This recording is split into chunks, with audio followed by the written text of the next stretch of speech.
This Beast statue is so ferocious, even I didn't come out unscathed. Alright guys, here we go, the 1/4 scale Beast from the X-Men by XM Studios. We're gonna unbox and review this guy and see if it gets the GemMint seal of approval. First, let's take a look at the art print that comes with this piece. Traditional XM art print. It does have to have the not for resale on the bottom, but it mimics the statue, but much more of an artistic look. It looks amazing. And of course we have the package contents sheet, which shows where everything goes in the box. This one is just one layer, as you can see. And on the back has QR codes and more mumbo jumbo. But the QR code does link to the YouTube XM video for the assembly. Lifting off the lid, removing the straps, taking that lid of styrofoam off.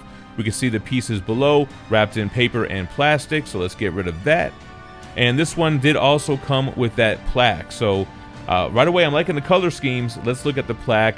Same type of box it normally has, the little faux leather casing. And then underneath that, you have the kick plate plaque with Beast on it, which it looks really cool. I think it's a cool little addition. I don't display them, but nice to have.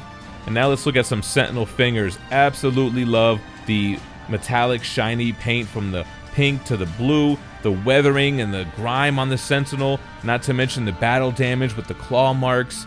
And the highly detailed machinery from like the hinges around the knuckles there. This one is a severed finger. There are 2 of those. They did an amazing job bending the metal. It's really been through quite a battle. I mean, it's severed, so it's been through a battle with the X-Men. Here's a pointer finger, I think. And again, I love those kind of gears where the knuckles go. Such a great look. The grime, the dented metal, and the paint applications look great on this.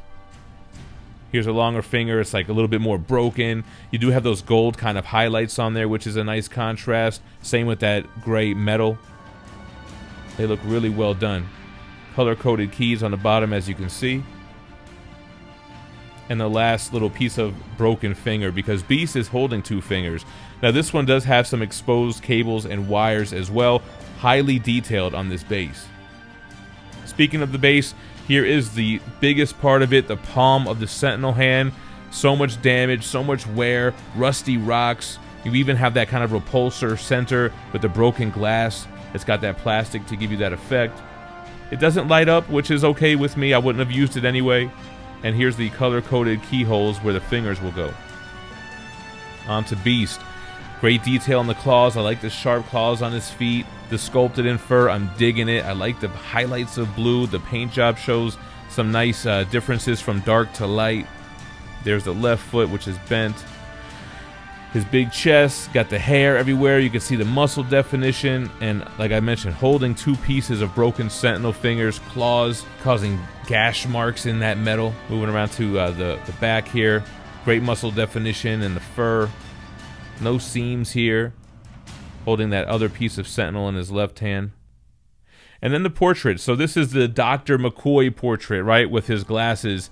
I criticized this when I first saw it because it looked like sunglasses. It just looks very dark behind the eyes there. But I think it's a nice nod that they added this portrait that gives you that kind of personality of Beast. And then, of course, you have the non-glasses portrait. I think it looks amazing. This is what I prefer, that Wolverine type of hairstyle, which he has in the comics. It looks like a similar expression. Let's go ahead and compare these 2 side by side so we can see the differences. Yeah, so 2 completely different sculpts. The mouth's in a different position. The hair is different. So really nice touch. I like the whited out eyes. Let's go ahead and get Beast keyed in so he just has that one peg on his right foot and his left foot fits into the grooves of the design. We'll put the thumb of the Sentinel and then start getting the fingers in.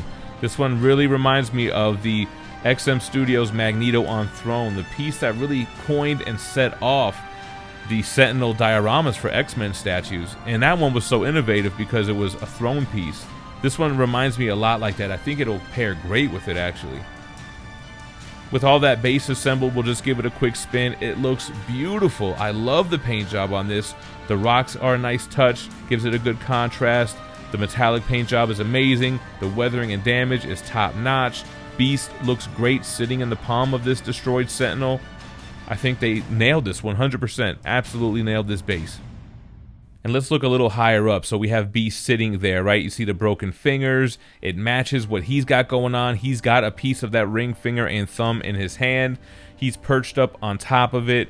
Great texture and detail in Beast, from the fur to the textured little X-Men uniform that he's wearing for his pants. So that looks great, and I do like the contrast of the pink metal on the blue skin there.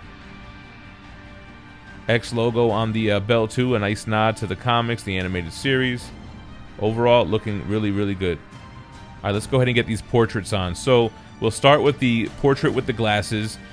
I think it's cool that they threw it in there. I don't think it's the one that I'm going to use. I don't know, it just doesn't seem to match with him being ferocious. Maybe if it was a different pose of him looking more scientific or sophisticated, but I don't think the glasses really matches what's going on in this piece, which is why we have this secondary option, which is much needed, much appreciated, and I think it looks great. I think this goes perfect.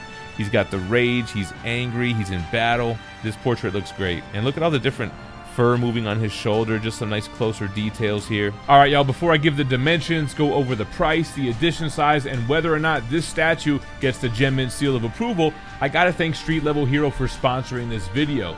SLHLA.com has exclusive variant comics with new drops every Tuesday and Thursday. They just released this new Spider-Gwen variant for Amazing Spider-Man. It's an amazing cover that you can save 10% off of by using the code GemMint at checkout. That's good anytime you shop there on any item. Just like their sister site, THATSPIDERMANBOOTH.com, who has those $30 mystery boxes where you're guaranteed 5 comics of retail value.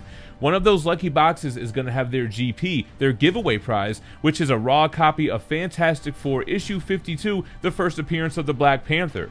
This round ends on December 8th, so make sure to scoop up a box now. Use code GemMint to save 10%, and that's good anytime you shop there as well. Alright guys, let's go ahead and get the dimensions on Beast. It looks like his hair is the tallest point of this statue, which is just about 17 inches tall. Now the width from finger to base here is about 13 inches, and the depth is about 9 inches. So you guys can probably tell from my unboxing how I feel about this piece. There is just one concern that I had, is that I thought it might be underscaled. Beast is a bigger character. He's 5'11" based on the Marvel database. So what I did was I measured his body from like foot to knee, from knee to hip, hip to neck, and then the head. And he's not underscaled. He would actually be about 6'2" if I did my math and my calculations right. So he's not underscaled, but it is a nice, compact, space saver type of statue. This one has an edition size of 650, and it retailed about $980. So lower edition size, under 1,000 pieces, just about $1,000.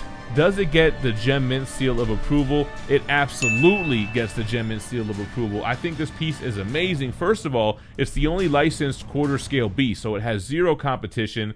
I think the piece might even be sold out, and I think XM Studios knocked it out the park from every aspect, and that's what gets it the seal. From concept of the statue, I know some people will complain that he's fighting a Sentinel, but that goes with other X-Men statues, which makes for an amazing diorama.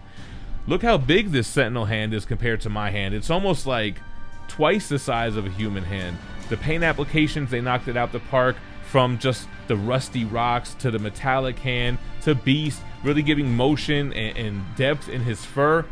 100% GemMint seal of approval on this piece. But let me know what you guys think about him in the comments down below. I appreciate you watching. Stay minty fresh. Peace.